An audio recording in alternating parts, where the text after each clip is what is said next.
Perfect.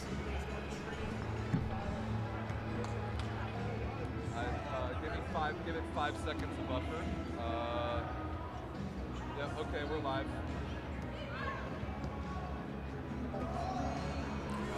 All right, ladies and gentlemen, welcome back, live from the First Point Collegiate Challenge in 2023 in Austin, Texas. I'm Rob St. Clair from Volleyball Source, joined by the head coach of Stanford men's volleyball, Mr. John Costi. Thanks very much for your time, John. Thank you. Congratulations on what I would say is probably a pretty successful weekend, despite the 3-1 loss just now. So 2 matches, a very good win last night, or yesterday afternoon, and a tough one today with, I mean, certainly some, we can get into it, different setter. Yep. Put the whole weekend, put a bow on the whole weekend first, from your program's perspective, and we'll dive into some of the games. Yeah, you know what, I thought things we come into early on in the season, how are we competing, how's our mental game, there's just a lot of the outside stuff, not necessarily the volleyball stuff that we're looking at early on, and how's the team meshing. And I think I was pleased overall with our play. It was a little up and down, but I was very pleased with how we did this weekend. So what did you learn about the team that you've got and the guys that saw some court time, and just everything about the way your kids approached this event, 2 matches down? You know, they're 2 separate matches. Right. We came into Lewis. We started off a little too excited. And got a little overamped and then settled it down, and sometimes the barometer just dips a little bit low, a little bit high, and those are the things that we understand we need to do better, and I think we did, and we flattened it out, and we did a nice job. I think the thing that we keep learning is Teo Snui as a freshman opposite. He takes some great swings for us. He does. Has been very reliable early on in this season, and that's a great sign for us. Our middles are just solid. We like what they bring. You know, we'd love to block a couple more balls, but the thing is, we're about transition, and we talk a lot about what our dig to kill ratio is, dig to set ratio, and it just keeps moving up, and we're excited about that. Nice, very nice. So talk me through what happened with you guys overnight, learning that Nathan wasn't going to be good to go. I guess he woke up with a heavy fever, or you know what? Tell me about what happened with your setters. Well, you know, welcome to college athletics. You know, guys get sick. Nobody can stay away from the dorms. You know, so guys get sick, and it gives us an opportunity to see people step up and give people opportunities, and that's something we had the opportunity to do today. We ended up with 3 freshmen on the court. And, liked how they played, liked what they did, and it's a learning process. Do I like how the match ended? No. But that's a teaching moment. I'm glad it happens in January and not April and May. Well said. Again, we've got things that we need to work on, and this loss gives us that opportunity to go back and digest what we did and make improvements. So when you have a true freshman setter, just kind of learning that he's going to start a huge match against an outstanding team, basically at the 11th hour, what do you tell him? And then what do you tell his attackers? Basically nothing outside of what we do with Nathan and all the other setters we've had at Stanford. And there have been some good ones. we do what we do, and we train every setter very similarly. Yes, they have slightly different techniques and different offense that they have confidence in. T hasn't set the starters all that much, and he was having a little bit of trouble finding the quick attack early on. But you know what? That's going to happen. And I thought his growth through the match was great. Agreed. I thought he took command of the offense. Started out running Bix right off the bat, which is a great sign that he understands what we need out of him. That's some of those confidence building plays. Like you get guys one on nuns, you get a Bic crushed against no block. I thought he made a couple really good like front court one hand grab sort of plays. That felt to me like a team around a young setter who gained confidence to grab a set like the third that you guys did. Exactly, and I think our team did a nice job of rallying around him too and supporting him. And you know what, there were some balls he didn't set all that well, but they did a nice job of extending rallies and waiting until they got the right thing, and then took off. Yeah, well said. How about this entire event? this entire event in its second year now, growing, 4 amazing programs in the house here in Austin in front of pretty good crowds, eyeballs globally on the Volleyball World stream. What does this event mean to NCAA men's volleyball right now? Oh, it's an incredible event. We support it 100%. We support First Point Collegiate Challenge and what they are accomplishing in raising awareness of boys and men's volleyball in this country. We're really trying to get the state of Texas to get high school volleyball. And I've heard that there's some really good progress in that area. And there is. And you know, when the UT coaches are here and supporting men's volleyball, I just think it's a great sport that's growing, and it's grassroots all the way. And these are the types of events that we love to do and love to support as kind of a name in the volleyball world.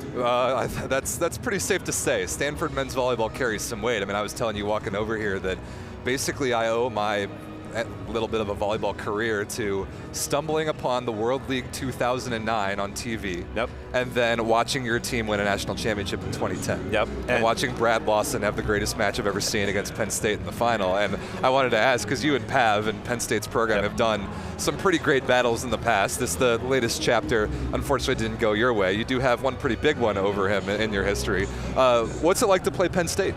It's awesome. I mean, they're the beast of the East. They sure are. Pav has got that program on top for a really long time, and respect him so much. Him as a coach, him as a person, we've known each other forever as assistant coaches, let alone head coaches. We go back 30 plus years, and congratulations to his wife for winning a championship. And you know what, it's a volleyball family, and all the respect in the world to that program and that school. It's an incredible thing that they're doing out there. So, successful weekend by most metrics, is that pretty fair to say? Yeah, yep, and now, you know what, now we dive deep again. Yeah. You know, now it's time to get into the practice gym and work on the things that we need to get better at. Keep getting the speed up in our gym, keep serving and passing, and running that offense. And I like what I see so far with our team. One last thing, because our buddy Everett, who runs Volleyball Stars, is a Canadian guy. He's known Justin Louis since he was a kid. We talked to him last night. I think he would be too humble to answer this question accurately. How much better has he made your gym since playing international ball over the summer? Oh, it's incredible. He has followed in the footsteps of a lot of players for us who played international volleyball and then come back and allowed us to learn from him. Yeah. And he is now teaching our passers how to pass international type volleyball serves, how to handle the heat, how to handle a moving ball, and it's just made us so much better in the gym. You saw him today. You know, a ball crushed cross court, and he makes it look like it's so simple because it's slow to him. Sometimes we actually lose that speed when they come back from international to the gym, in the college gym, because the gym is so much slower, but Justin's been able to handle that and keep that mindset elevated. That's extremely fun to watch him play at this level. Kid's just a highlight factory, and as are a lot of kids on your team. It's extremely fun to watch you guys play, and I'm really looking forward to the rest of the season. So, I am too. Thank you so much. Thanks a lot, John. Thanks for your time, man. I think we're going to hear from Pav here in a second. Awesome. All right.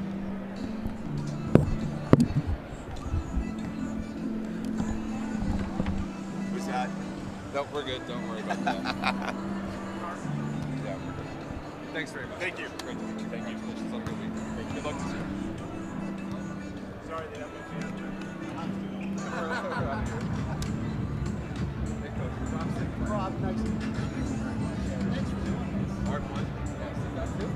Yeah, sure, why not? Get a third chair. Is that an option? I sat beside a referee all after the ball tournament, which was interesting.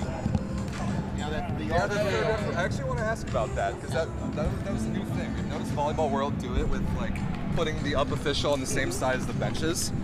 Here, that one will be yours. Okay. Yeah, I don't know if I like that that much, to be honest. Having the they did it. They did it at Nations League, and we were a little confused by it there too. We did it for about 5 years. For home games? No, for NCAAs. Really? Yeah. ESPN. Interesting. If you go back to, I want to say maybe 2000. You're gonna need to watch it level. The third. Yep, I see it. Okay, what? Just hold it a little closer. Where do you want me to? That's perfect That's right perfect. there. That's great. Okay. All right. We're- Test 1, 2. We're ready for you, Michael.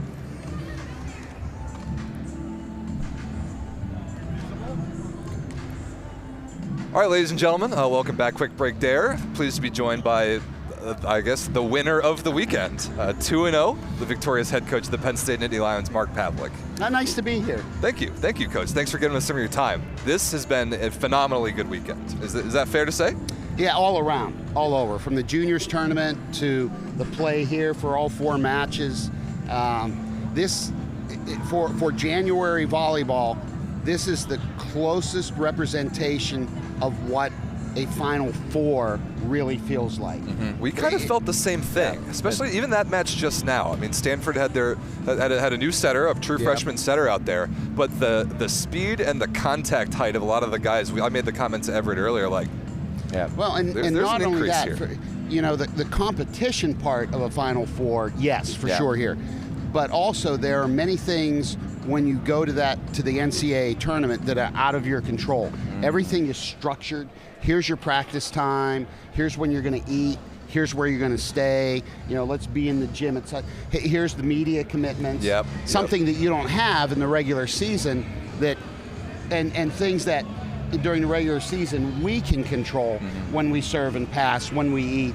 Now it's kind of, the guys have that opportunity to get that whole experience for logistically what goes on at an NCAA championship event. I did not think about it that way. That might be extremely valuable when it comes to that time of the year. Yeah, if they'll bring us back down to Texas, but we get on the bus and go to Mason this year. So a familiar environment for sure. Yes. Oh, you keep them going. I'm just here. I'm just here enjoying it. But I mean, we can jump into tonight's game. Let's do it. Like you guys jumped out to a quick 2-0 lead, and they seem to gain a little momentum in the third.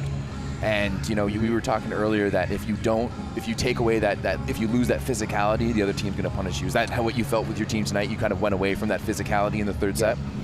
Yeah, I thought that in that third set they had that early lead. And they got some of it by like throwing fists at balls, slowing things down, and then not really being overly physical with their swings, but just kind of throwing. And all of a sudden it was like we wanted to say, all right, we're gonna try to get cute. We're gonna try to chop our serve and catch them off balance there.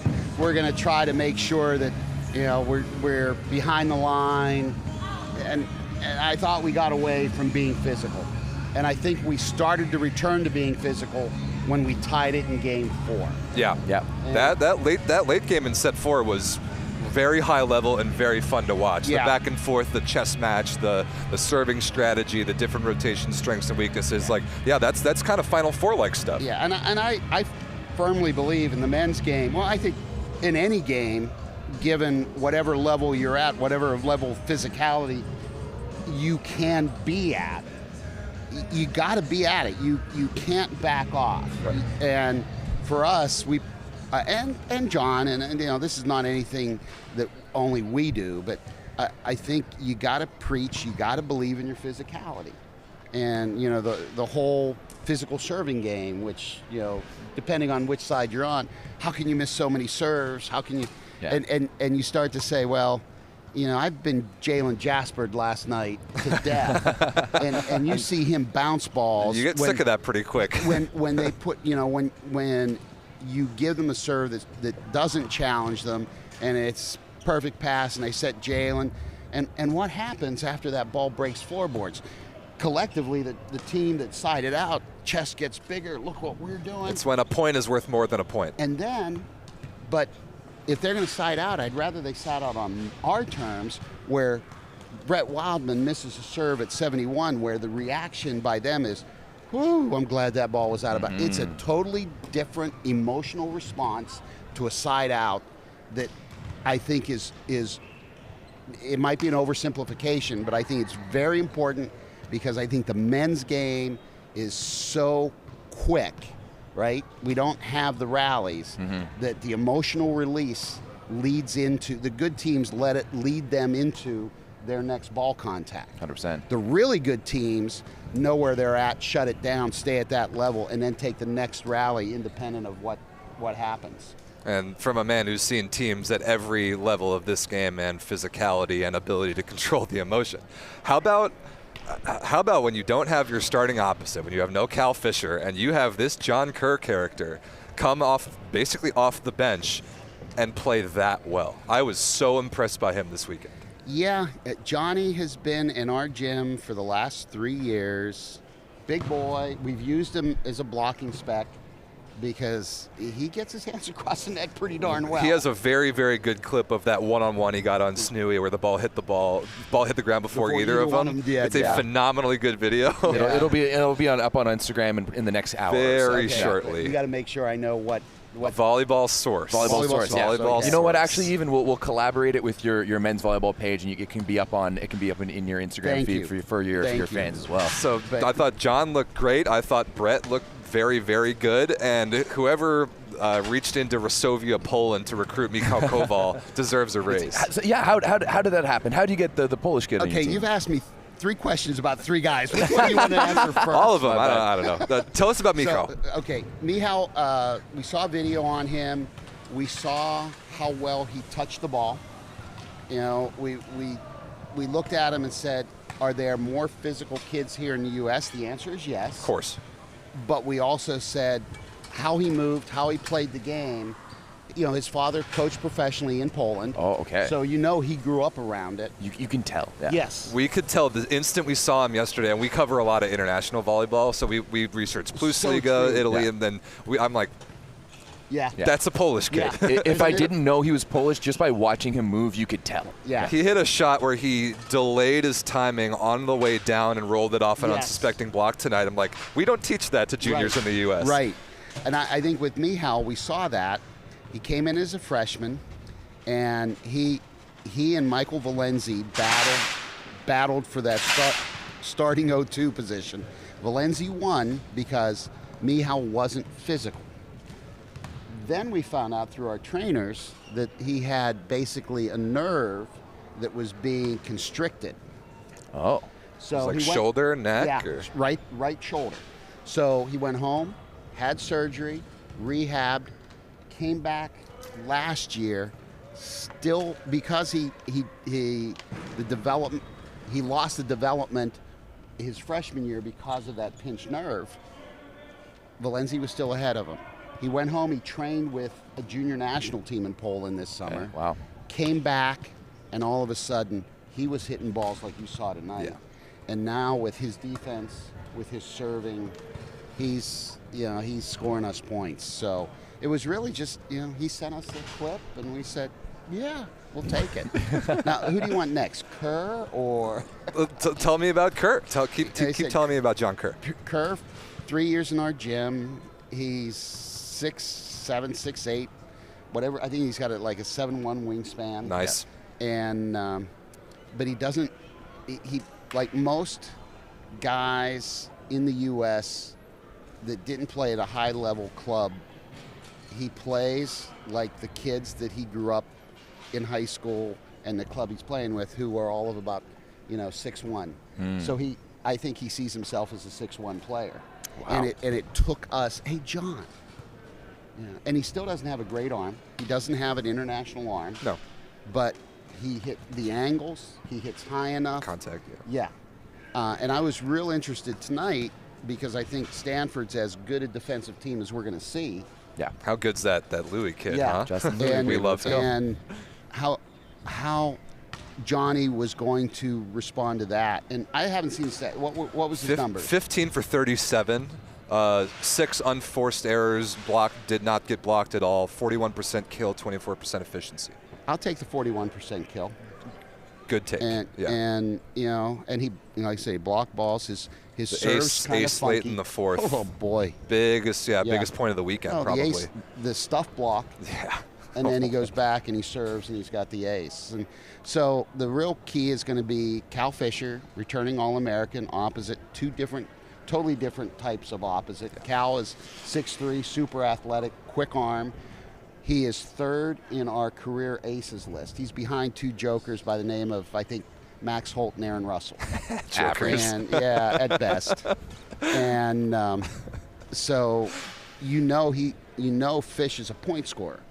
Johnny this weekend has shown us against this competition he can score points too. Yeah.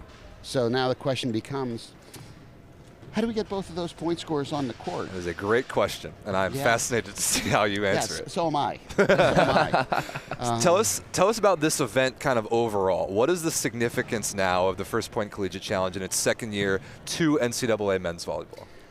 I think it goes deeper than just NCAA men's volleyball. I think it goes deeper to an area that for years we never looked at as having any type of boys volleyball feeder system. Right? Texas was never a factor. Now you're looking at the kids that are playing on the other side of that curtain, and you're seeing that in the next 5 years, you're going to have some pretty good athletes from Texas that everybody's going to say, hey, we don't, you got Merritt McHenry over at UCLA, and Leedsky normally for Stanford from here. Yeah. And if he would have been healthy, it'd been real interesting to see. But I think these types of events celebrate men's and boys volleyball. And are they necessarily meant to bring in the non-volleyball people? Not necessarily. No. But I think it's to really give a shot in the arm to those like Glenn Litsky here who's doing this to say, hey, guys, here's where you can be. So I think this is an awesome event. Really glad we were part of it this year, and hopefully over the next future years we'll be back down to be part of it too. It's phenomenal to see the positive attention that it's gotten in the house and nationwide already, and the level of volleyball has been incredible. So you guys from here, I was looking at your non-conference schedule still continuing. What, you got UCLA, you're doing a Southern California trip, right? No, they're coming to us. There we go. They're Even coming better. to us. We got this weekend. Long Beach was at George Mason. Yep. They're busing up to State College tomorrow. We're landing in State College tomorrow. We're playing Long Beach on Wednesday. Beautiful. And then we have the weekend off. And the next weekend we've got USC and UCLA as part of the Big Ten Pac-12 Challenge. Wow, that's so Ohio State's coming in too, I assume. Great. Yeah. So it'll give me a feel for what the old MPSF schedule used to be like. It sounds like it. No days off. No days off in those leagues. So real quick, Coach, do you guys have like this jam-packed schedule, some of the best teams? It feels like when we talked about it at the beginning of your game, it feels like these were two teams that are gunning for the national championship. And is that where you guys see yourselves at the end of the year? I think we're in the discussion. I think we can be in the discussion. I think, when you look at who we're playing this year, certainly these two teams, Long Beach, USC, UCLA. And then Hawaii. And then we'll get UCLA again in Hawaii. We'll get Hawaii. We'll get Fort Wayne. We got Ohio State coming in, the second half of our Big Ten schedule. And I think who we are, what we do, we don't want to say we don't want to play these guys. Right.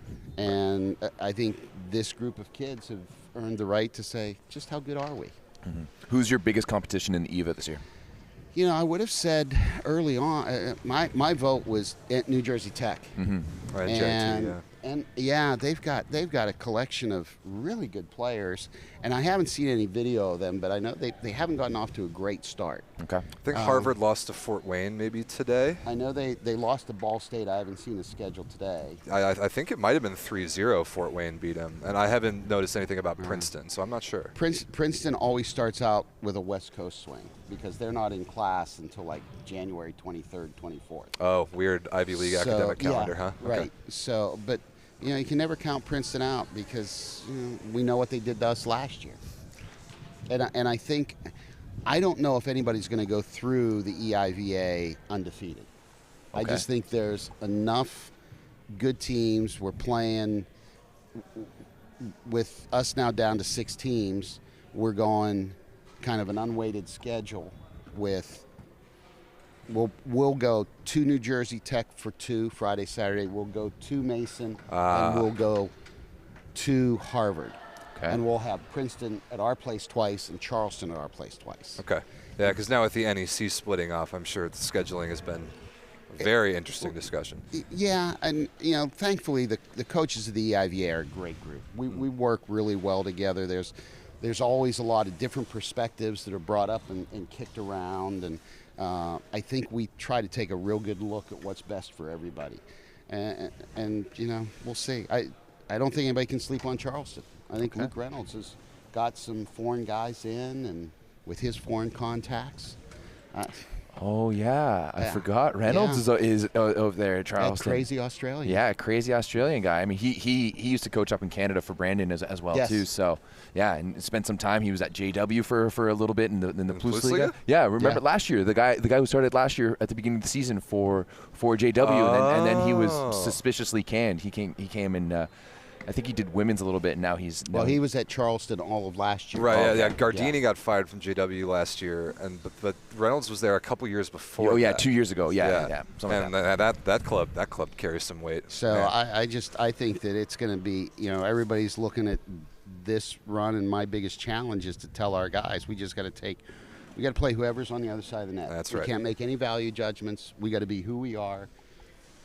And hope that the other team hasn't trained too hard. How beneficial is that? Especially the East Coast, like the EVA has gotten so much stronger. Well, the EIVA is, and I will say we go by the EIVA. Sorry, fair enough. I apologize. The EIVA. We'll let you. I mean, you're Canadian. Yeah. I think that the EIVA right now is almost like that teenager who's just gotten his driver's license. Oh, okay. Big moment. Yes. I'm really comfortable. But you put him in traffic for the first time, and it's like, I get a sense that's that. Where we're at. Because like New Jersey Tech has some really good players. Harvard, Baser up there, Brian Bays has put together some nice talent for Harvard. Sam has done a real nice job at Princeton. Luke. And then you got Jay down at Mason, who's been around the block a few times. Mm-hmm. And we're right on the cusp of, I think, knocking on the door as a league, saying, "Hey, we can knock off anybody." Fair enough. But I think we might have seen that this weekend. Yeah, but the bad thing is for me is, if you would say to the general volleyball public out there, which EIVA team would you expect to do what was done tonight? Mm-hmm. They would say us. They would say you guys, absolutely. And I think that we're getting closer to where there's going to be statement wins made by other teams. Yeah. For the record, I'm going to blame my EVA on Kevin Barnett, because that's what he used to call you guys on the net live, and that's what I grew up with. So let's just blame Barnett. Yeah, Barnett's got broad shoulders. He can handle this.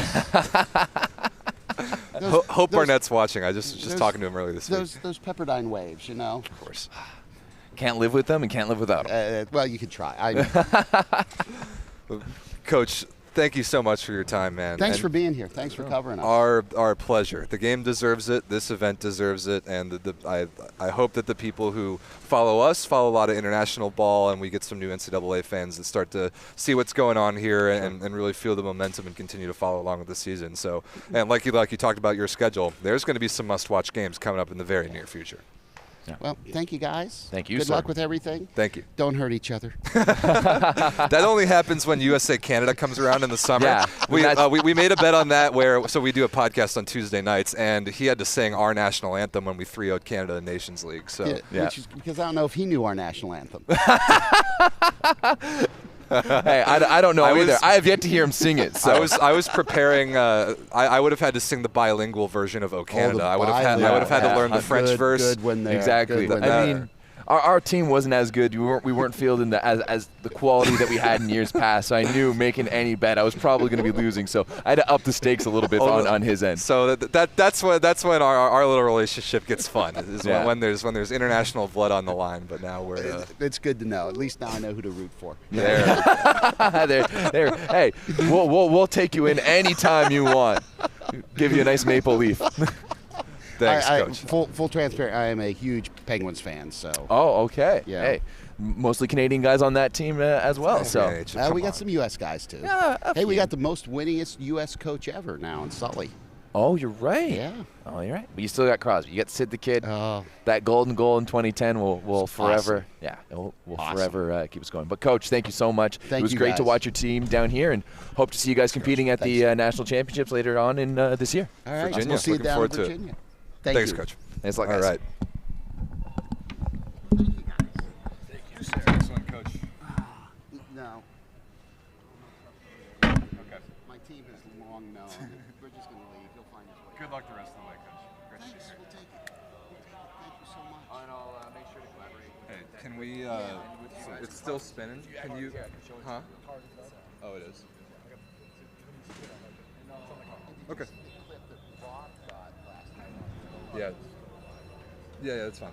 So it's still spinning. Can we kill it, let it catch up, and restart it? Because Everett and I are going to talk a little bit more.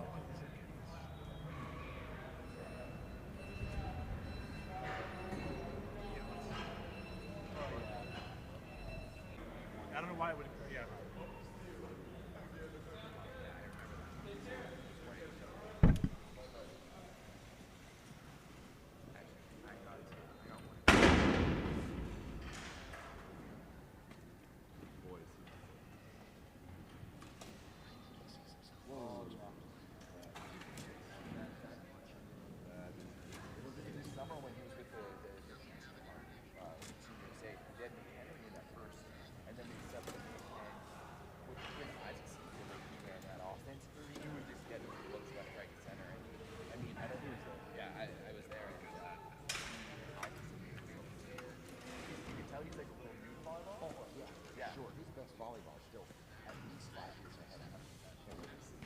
All right, let's get back on and wrap this thing up. All right. Awesome. All the best. Yeah, you too. All right, Michael, you can switch it back for us. Thank you very much. Cards coming off. Okay.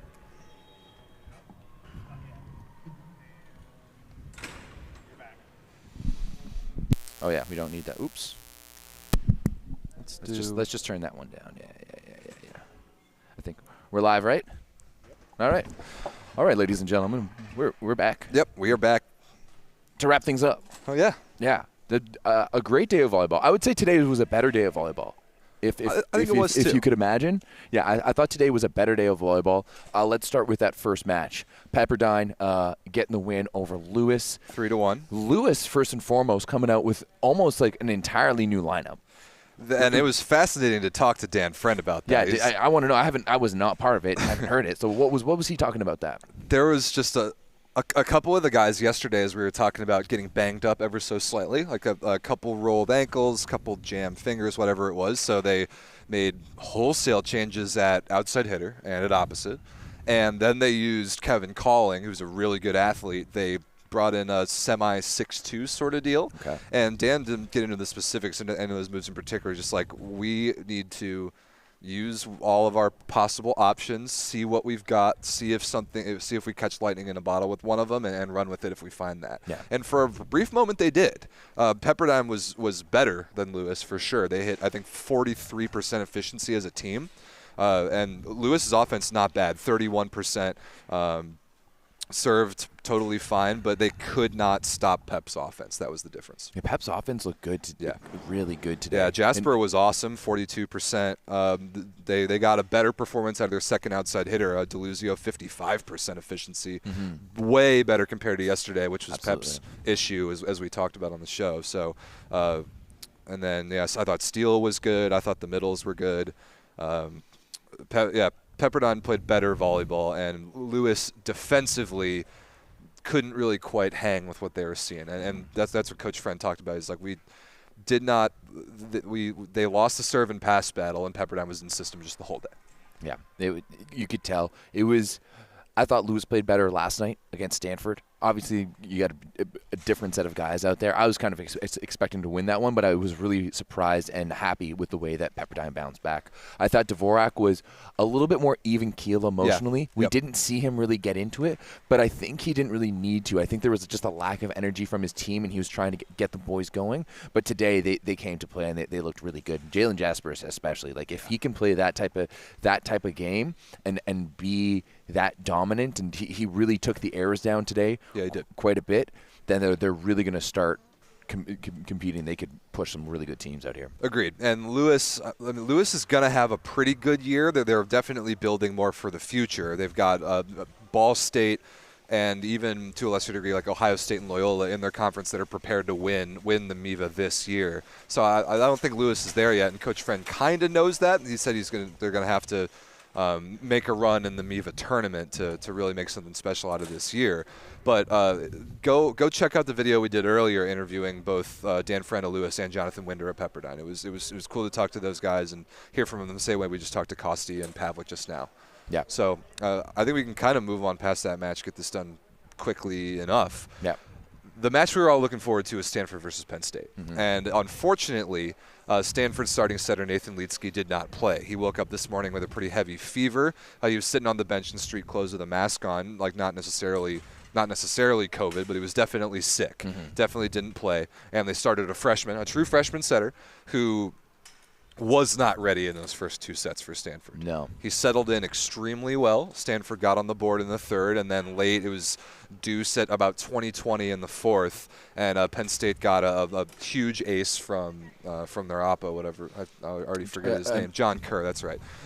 Huge ace, and then a highlight reel stuff block a little bit before that. Penn State gets it done in the fourth. But that, like we've been talking about, how both the coaches kind of said that both of those teams could very well be playing in Virginia for a national championship later in the year. And I would almost expect them to. I think, Stanford to me looked really, really good all weekend. You've got Theo Snui, that freshman who's coming on the right side, who really brings them in a lot of firepower, some size on the right side. He's got a live arm, and when you put them together, they play really, really well defensively. Justin Louis was making some plays today. It was awesome to see. Obviously got to shout out my boy. But yeah, they're just a really good team all around. Like as you said, right from in the first few points, we looked at each other. It's like this is two teams that are looking at playing in May. Yeah. The speed and the contact point were different than the previous 3 matches today. Yeah. And I was impressed by that. Even with a freshman setter for Stanford, I thought their attackers did as good a job as they could have of adapting to the situation and making the most out of it. 100%. But at the same time, like it was, who is it? Théorène Brouillette? I said it in French. It's a French name. It is a really French name. Okay, so I'm going to go with they call him T, and that's what I'm going to go with because I don't even want to hazard a guess at how to pronounce that French name. But once he settled in, once they started making, he made a few non-setting plays, and you could tell there's that one where he chased it around the stanchion. That was awesome. That was awesome, and it just helped him settle down, and then his setting got better. Yeah. His distribution got better. His location got better. It still wasn't great. There's definitely some work to be done there, but you could tell that he was getting the yips early on. But it's kind of a good scenario where you're like, there's no one else but me. Right? The starter is out. He's sick. He can't play. So you just have to kind of ride it out. And I think I feel like he rode it out really, really well. I do think they brought in who is it, number 5, Alex Rotman. Yeah, Will Rotman's little brother. Yeah, and I think just bringing on another freshman really helps settle him down a little bit. The freshman classes are all really tight on a team like that. So he was just looking around and seeing guys that he was comfortable with. He played Bay to Bay. Shout out to the Bay to Bay Volleyball Club. Yes, he played with Chet Gordon are here. He played with Theo Snui, in club. So there was a little bit of familiarity for him out there. And I think once he was able to settle down, we really saw that offense develop. And if it wasn't for John Kerr with that big stuff block and the ace to put them ahead, that game was probably we were getting it ready for it to go to 5. We were, and after the first 2 sets, we're getting out of here with an hour and a shower. Yeah, so huge credit to Stanford for turning it around. But let's talk about Penn State, the winners of the weekend, the only team to go 2-0. You made a comment earlier as Brett Wildman was with that confidence walking back to the service line. Swaggy. You made a comment that's not the type of player that you want to piss off. 100%. No, 100%. And I think that there was a moment right at the very beginning of the match when Wildman went back to serve, and someone from the Stanford bench chirped him saying, "No easy buckets," because he's been on Dustin Watton's Instagram for all these things. He rips an ace, a clean ace into the seam, and walks back to the service line don't you get me going like that. Yeah. They got him going, and Stanford paid the price. It was fun to watch. And there was another moment too in the second set where they were chirping something when in his toss, and it was all quiet, and he didn't get the ace, but he got the overpass on Louis, which is not easy to do. Correct. Right into Isionu, who just put it straight down. It was the same thing. He's not the type of guy you want to get going. Like he's the bear you don't want to poke. Yeah. And Stanford poked him a little bit. Yeah. They found out what happened. Talk about Toby Isionu. We got some amazing like slow motion footage on Everett's phone. He's an absolute wizard finding clips and just recording in the right moments. But the one of Toby contacting the ball, where he's here on the net. Dude, he's touching that ball at the top of the antenna. It's a joke how high he is. It'll be up. It's either between that one or the John Kerr block that we're going to post tonight. I think it's got to be the John Kerr block. Yeah, tonight. for sure. So Isionu will be in the morning. But yeah, he's physical. And as we just talked about with Pav, that his best volleyball is yet to come. 100%. His best volleyball is in the future. We saw him play for the Team USA B team this summer at the Pan Am Cup. He didn't get the start. They had McHenry in there early and then went to Isionu, and he is physical. Yeah. Like, I think of all the guys I saw here this weekend, he's the most likely, I think, to be a factor for the national team in the future. I could see that. I think there might be a space in the middle blocker depth chart for Toby Isionu in a couple years when he continues to learn how to play the game, because the ceiling on that kid is yeah. I mean, the ceiling in here is too low for him. That's the reality of it. Yeah, really like Cole Bogner's offense as well. I think like a guy like he's I think at least a fourth year, maybe a grad student character. Same with Wildman. Penn State is experienced. And we talked to Pav. Now he's got a great problem to have when Cal Fisher comes back healthy. He's got two good, reliable opposites. He's going to have to figure out how to use both of them. But Penn State, and we talked about it yesterday, they get bounced from the EIVA tournament by Princeton. Their season ends way earlier than they expected last year. They haven't forgotten about that. 100%. No, they haven't at all. And, I mean, Penn State was always this team that they just expect to make the tournament. Of course. For years and years and years. Just a shoe-in to win the EIVA. Yeah. There was one team coming to the EIVA, and it was going to be Penn State. But other than 2001, like, the last time they were the 2001, and then the time before that was 2017 that they went to the NCAA tournament. So this team, though, feels like this team is ready to go to the national championships. I think they are too. Like, I think that's what it's built for, and it's going to be interesting. But as we talked about with Coach Pav, that there's so much quality now in the EIVA that it's not going to be a walkthrough like it was before. And we're gonna get a lot of really good data on Penn State, like we just talked to Pav. They've got Long Beach State on Wednesday, this coming Wednesday at home. Then they've got USC, UCLA, Ohio State coming in. Like they are not messing around with their non-conference schedule, and I cannot wait to watch those games. Yeah, but it should be good. How do you watch Penn State games? Where are they on? Probably their own website or some occasionally Big Ten Network. Big Ten Network. It depends. So, I mean, great event. It's been really fun to be here. It sounds like the community here in Austin and this convention center and the First Point Foundation, we've had some great conversations with some people. Mm-hmm. Awesome to be here. Yep. Really good event. Shout outs to Glenn Leedsky, Wade Gerard, all the people who've put Mitch Castile, all the people who've put this on and have had us down here. Congratulations to them. Well done. 4 good teams, 4 good matches.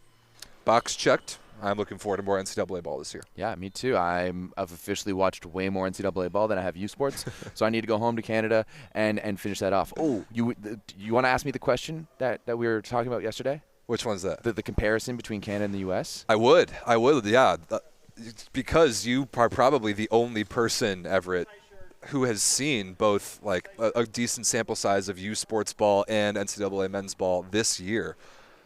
Evaluate the two levels. How are they similar? How are they different? And which level do you maybe think is higher? I do think I don't know if there's one that's definitively higher, right? And I think, we see that, especially from the LBSU McMaster games when they came up a couple weeks ago, that they're so close, neck and neck. The big thing, I do think that there's a little bit more physicality in the American game in terms of some of the guys that are out there. They're big and physical. There's not that many 6'8", 6'7" guys who are playing in Canada, 6'9", and these rosters are chock full of them. They are. One thing I do think that where we are better, and maybe this is just due to the ball that we used, is that serving here is either you're going for broke with a hard spinner, and then the rest of it is just soft little lollipops in. It seems to me that there's there's a lack of attention to the serve, and even in U Sports, if you're on a top team, if you're not hitting a good spinner, you've got a deadly float. I think that might be due to having used the Mikasa as opposed to the Molten, but there's just a bigger emphasis for me in serving. Serving with intention is how you've described it, and I really like that, and I agree. Like some of the players in this weekend who are experienced and that do serve with intention, there is a clear difference, and you can see their thought process.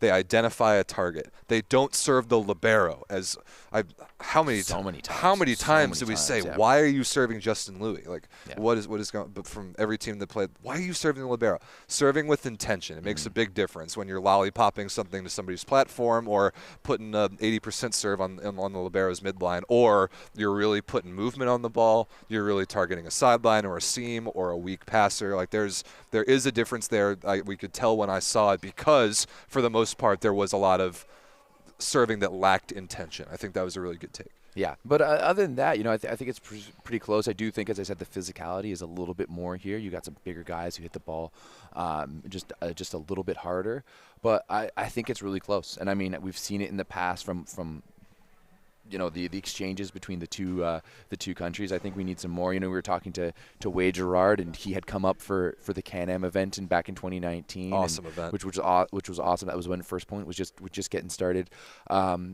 So yeah, I think it's really close, but I did love. This is my first time getting to watch like pure NCAA volleyball in a long time, since I was a junior myself and going to the Penn State tournament and watching Pav's team play there. So yeah, I thought it was great all weekend. Great level of ball, and it was a lot of fun. Very, very fun coverage. So a lot of the phenomenal clips on Everett's phone will be up on Instagram, YouTube Shorts, the whole 9 yards. So all the links in the description. Make sure you follow everything that we're doing. Volleyball Source Instagram, 9x9 Volleyball Instagram. Here, Volleyball Source YouTube channel. The shorts are going to come up of some of these clips. The great slow-mo, like the Easy Onu contact point is ridiculous. The Kerr one-on-one stuff block is ridiculous. Like the chase down that Stanford's setter made, like inside the pole, but then outside the antenna, like going and grabbing that ball, winning a point off of it. Like we got some great stuff. So it's been a very fun weekend. Keep in tune with Volleyball Source as always. We'll be back on Tuesday for a normal 9x9, right? Yeah. Yep. All right. Well, Rob, let's go enjoy our last night together. That's a wrap. Thanks for watching, everyone.